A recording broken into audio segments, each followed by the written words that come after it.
Today was the day I decided to install the drip rails on the top of the w124 project. So they go in those rails there, either side of the roof. I do have the official document here from the service manual that shows the installation of the clips and whereabouts they go. I can say that this manual is practically useless.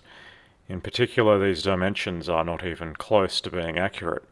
I don't know where they got them from. Maybe they've mixed up the two-door and four-door version bodies. But these figures are not correct for the four-door sedan.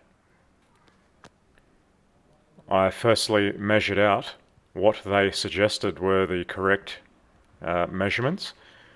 They did not line up whatsoever with the scratch marks on the existing trims, and they stopped short of where the last clip should be at the front. Obviously it would still work, but I'm not happy with that.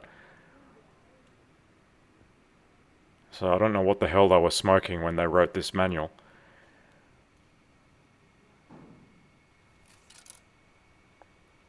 Just a demonstration. This is the existing trim piece. The largest gap center to center is supposed to be 165 millimeters according to that document.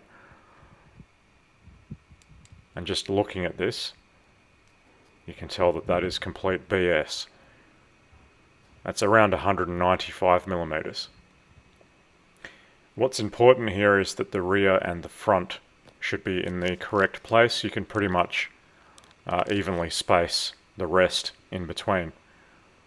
I did protect my lockjaw pliers just so they wouldn't scratch the roof.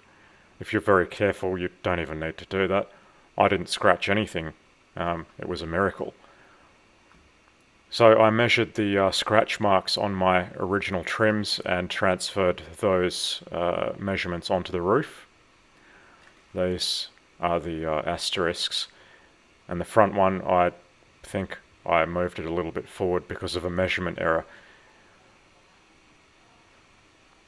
But I'm pretty happy with how evenly spaced they are on both sides. Doing this job has demonstrated to me that this is definitely a mass-produced car, because the tolerances aren't great when it comes to the roof sheet. Those rails are different widths either side, and the roof sheet isn't even square to the body. But these trims hide all of those sins.